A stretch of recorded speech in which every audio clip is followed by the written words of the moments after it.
किसान ज़्यादा हैं, किसान परिवार हैं, तो आप आकलन कर सकते हैं कि कितने हजार करोड़ रुपए का नुकसान होता है। हमारी जो देश की फूड सिक्योरिटी है उसको जो है कुछ लोग मिलकर हिट करते हैं और उन पर कोई भी कार्रवाई नहीं होती। एक ही चीज के 500 नाम, अगर 500 लोग बना रहे हैं तो 500 ही नाम है। केमिकल का नाम बहुत छोटा है और अपना ब्रांड नेम बहुत बड़ा है। तो सरकार का जो एक्ट है तो उसका पालन नहीं होता, वो एक्ट का पालन हो। देश का कोई राज्य ऐसा नहीं है जो इससे प्रभावित ना हो। हमारा किसानों से भी है कि जागरूकता भी इसका एक समाधान है।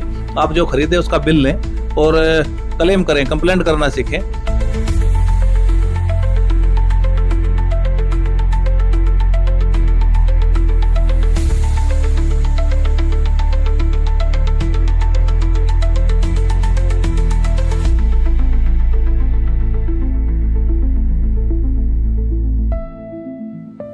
गलगोटियाज टाइम्स में आप तमाम लोगों का स्वागत है। मेरे साथ मौजूद हैं श्री धर्मेंद्र मलिक जी, राष्ट्रीय प्रवक्ता हैं भारतीय किसान यूनियन के। सर, ये एक मैंने देखा कि आपने प्रेस कॉन्फ्रेंस की है और इस पे लिखा हुआ है देश के खेत देश का संकट, यानी नकली कृषि। ये कितना बड़ा मुद्दा है देश के पॉइंट ऑफ व्यू से? नहीं, ये देश के पॉइंट ऑफ व्यू से इतना बड़ा मुद्दा है कि इसका आकलन करना मुश्किल है। इससे कितना नुकसान होता है ये करोड़ों में है, अरबों में है, मिलियन में है या ट्रिलियन में, इसका आकलन नहीं हो सकता।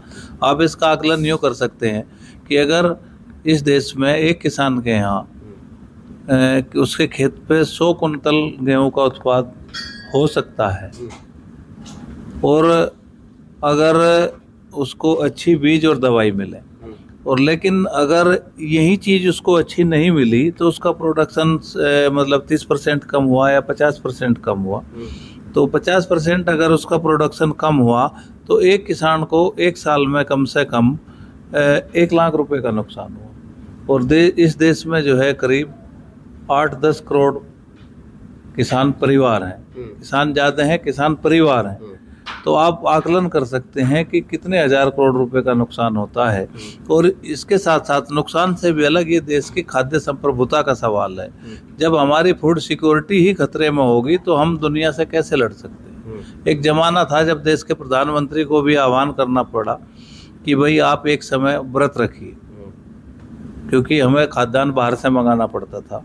और जब हम खाद्यान्न बाहर से मंगाते हैं तो उसमें एक अपना पेस्ट भी साथ में भेज देते हैं जो हमारी कृषि को डिस्ट्रॉय करता है, और उस पेस्ट से फिर हमें लड़ना पड़ता है और उस पर उसी कंपनी का, विदेशी कंपनी की फिर उस पर दवाई काम करती है।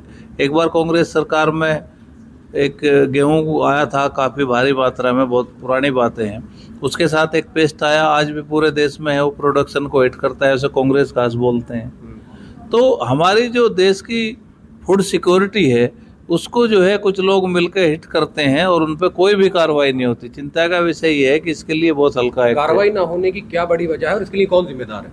इसके लिए सिस्टम जिम्मेदार है, इसके लिए मिनिस्ट्री जिम्मेदार है, और इसके लिए प्रभावी कानून ना होना भी जिम्मेदारी है, और इसके लिए सबसे ज़्यादा जिम्मेदार है पुलिस, क्योंकि इन्वेस्टिगेशन पुलिस करती है। पुलिस दूसरी पढ़ाई पढ़ाती है, इसको दूसरे की आवश्यकता होती है।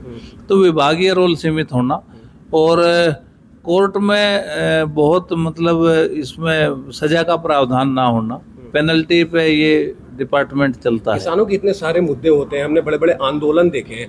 अब ये भी आप एक खास मुद्दा उठाया हुआ है और हमने देखा है कि ऐसे बहुत सारे नकली प्रोडक्ट जो है मार्केट में, इसके लिए केंद्र सरकार या राज्य सरकार कितनी जिम्मेदार है? नहीं, देखिए, सरकार को वर्गीकरण करने की आवश्यकता है। एक ही चीज के 500 नाम, अगर 500 लोग बना रहे तो 500 ही नाम है। केमिकल का नाम बहुत छोटा है और अपना ब्रांड नेम बहुत बड़ा है। तो सरकार का जो एक्ट है तो उसका पालन नहीं होता, वो एक्ट का पालन हो। दूसरा ये है कि रेगुलेटरी जो बॉडी है वो तो सरकार ही है या डिपार्टमेंट है, उसका और प्रभावी तरीके से क्रियान्वयन होना चाहिए। लेकिन हमारा ये मानना है कि लंबे समय से, जो बहुत पहले हो जाना चाहिए था, देश में से पेस्टिसाइड मैनेजमेंट बिल और सीड एक्ट जो है वो लंबित हैं, उसको पार्लियामेंट में इंट्रोड्यूस करना चाहिए और किसान संगठनों की राय लेके उसको लेकर आना चाहिए। हरियाणा सरकार ने जो किया उसको किसानों ने अप्रिशिएट किया, उद्योग ने उसको जो है नकारा, क्योंकि जिसको गलत काम करना है उसका विरोध करेगा, लेकिन किसान सरकार के साथ खड़े हुए और हरियाणा में आज वो बिल लागू हो चुका है। अब आपने इतना बड़ा मुद्दा उठाया है फैग एग्री इनपुट्स का, कितने राज्य ऐसे हैं देश में जो इससे प्रभावित हैं? देश का कोई राज्य ऐसा नहीं है जो इससे प्रभावित ना हो। सभी राज्य प्रभावित? सभी राज्य प्रभावित हैं और लोकल स्तर पे ये सब चीज़ें, ये गोरख धंधा चलता है। सीड को लेके और पेस्टिसाइड को लेके किसान रोज लुटता है। कभी उसका जर्मिनेशन नहीं आता, कभी कम जर्मिनेशन आता है, और फिर कंपनियां भी तीसरी कर लेती हैं, वो दूसरे के ऊपर डाल देती हैं कि मेरा बीज तो सही था, आपने जो दवा डाली वो खराब थी। और पेस्टिसाइड वाले के पास जाते हैं तो किसान के पास बिल नहीं होता। तो बहुत सारे विषय हैं। हमारा किसानों से भी है कि जागरूकता भी इसका एक समाधान है। आप जो खरीदे उसका बिल लें और क्लेम करें, कंप्लेंट करना सीखें। लेकिन जो सिस्टम है वो इतना मस्त है। एक तो हमारा ये मानना है कि टेस्टिंग फैसिलिटी बढ़नी चाहिए और एक मोबाइल लैब भी होनी चाहिए। जब पेट्रोल पंप पे मोबाइल लैब जाती है तो वो टेस्ट करती है और मौके पे ही वो रिजल्ट बताती है, और अगर वो गलत पाया गया तो पेट्रोल पंप को तुरंत सीज कर देते हैं। इसी तरह का इसमें भी होना चाहिए। मोबाइल वैन हो, फैक्ट्री में गई, वहाँ पे तुरंत सैंपल आया और जो उसका मानक अधोमानक हुआ या गलत पाया गया उसको तुरंत सीज करे और ब्लैक लिस्ट करे। जी। अच्छा, इसका क्या ओवरऑल समाधान है? क्योंकि आप भी किसान परिवार से आते हैं और अब जो टेक्नोलॉजी इतनी ज़्यादा बढ़ गई है, पहले की जो खेती थी उसमें और आज की खेती में आप क्या फ़र्क देखते हैं? नहीं, देखिए, आज प्रबंधन की खेती है। आज जो है किस दुनिया में, किस हिस्से में किस चीज़ की कमी है, खेती इस पर निर्भर है। जो बाजार है, आज खेती बाजार पर निर्भर है। पहले देश में अन्न की कमी थी, दुनिया में अन्न की कमी थी। अन्न की कमी नहीं है, अब तो अन्न के भंडार हैं। हमारे जो ट्रेडिशनल सीड थे उनको रिवाइव किया गया, उनको जो है उन्नतशील बनाया गया, उनसे जो पैदावार बढ़ी, या दुनिया में भी हर चीज़ में पैदावार बढ़ी।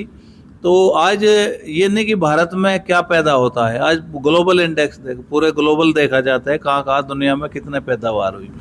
तो अब ये भी एक मैनेजमेंट है कि दुनिया में किस चीज़ की डिमांड है। और कैश क्रॉप आज किसान के लिए सबसे ज़्यादा लाभदायक है। हाई रिस्क फसलें भी, किसान मरता भी है कई बार, लेकिन हाई रिस्क फसलें भी बहुत सारे हमारे युवा उगा रहे हैं, टेक्नोलॉजी से खेती कर रहे हैं और प्रबंधन भी कर रहे हैं। और सबसे ज़्यादा मेरा ये मानना है कि किसान जब तक वैल्यू एडिशन नहीं करेगा, जब तक किसान गेहूं पैदा करेगा, गेहूं बेचेगा, तो उसका वेलफेयर नहीं हो सकता। जब वो गेहूं पैदा करके उसका आटा बेचेगा, उसका दलिया बेचेगा, उसमें वैल्यू एडिशन करेगा, तभी उसका लाभ हो सकता है। सरकार से क्या मांग है? सरकार से मांग है कि हमारे जो यूथ हैं, जो फार्मर्स हैं, उनको बेस्ट ट्रेनिंग की व्यवस्था हो। कृषि उत्पाद को, लोकल कृषि उत्पाद को बढ़ावा दिया जाए। उनके लिए फाइनेंशियल इंस्टीट्यूशन, बैंकर्स को मजबूत किया जाए। बैंक में रिफॉर्म की आवश्यकता है। जो कृषि को ऋण नहीं देना चाहते, कृषि, भारत सरकार ने 2 लाख करोड़ रुपए का एक बजट बनाया है इसका एग्रीकल्चर इंफ्रा फंड के नाम से। उसका 2 करोड़ तक का कोलेटरल जो है भारत सरकार देती है, लेकिन बैंक में अगर उसको लेके जाएं तो वो ऋण ही नहीं देते। तो जब हमारे पास साधन नहीं होंगे, स्टार्टअप करने के लिए पैसा नहीं होगा, किसान के बच्चे जो काम कर रहे हैं उसको प्रमोशन नहीं होगा, तो तब तक ये संभव नहीं है। आज बच्चे नए नए स्टार्टअप लेकर आ रहे हैं, उनको आवश्यकता है। एक और है, कॉम्बिनेशन होना चाहिए। हमारा गेहूं जब तक है तब तक वो कृषि मंत्रालय के अंडर है। जब हम उसका आटा और दलिया बनाते हैं तो वो खाद्य मंत्रालय के अंतर्गत चला जाता है।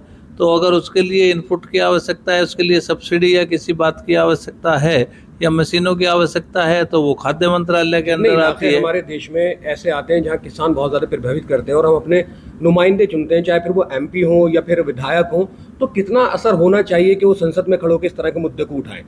दरअसल दिक्कत ये है कि मुद्दे जब उठाएंगे जब मुद्दों पर वोट हो। आज देश में किसान के नाम पे वोट नहीं है। तो किसान के नाम पे तो वोट बहुत मांगा जाता है सर। अब मांगा नहीं, किसान के नाम पे वोट मांगा जाता है, लेकिन जब हम वोट करते हैं तो उस समय भूल जाते हैं। उस समय हम धर्म, जाति और इस आधार पे वोट करते हैं। अगर इस देश का किसान एक बार किसानी के नाम पे वोट करे तो ऐसा नहीं है कि ये परिवर्तन नहीं हो सकता। देखिए, सरकार बनाने के लिए जो योजना काम करेगी, जिससे वोट मिलेगा, सरकार चाहे किसी की भी हो, वो उसी योजना पे काम करेंगे। देश में कितना बड़ा इस मुद्दे को लेकर आप किसी नेता से मिले हैं या किसी नेता के सामने? इस मुद्दे को लेकर हमने देश के कृषि मंत्री जी से भी मुलाकात की थी, शिवराज सिंह जी। हाँ, उनको मेमोरेंडम दिया था, फिर दोबारा तैयारी में है और उन्होंने इस पर बहुत अच्छा काम भी किया। और हम राजस्थान के कृषि मंत्री ने जो एक शुरुआत की है, एक दिन हमारे सब लोग, विनोद जी और हम लोग, उनको भी जाके अप्रिशिएट करेंगे कि उन्होंने देश को राह दिखाई। बहुत बहुत शुक्रिया सर। धन्यवाद।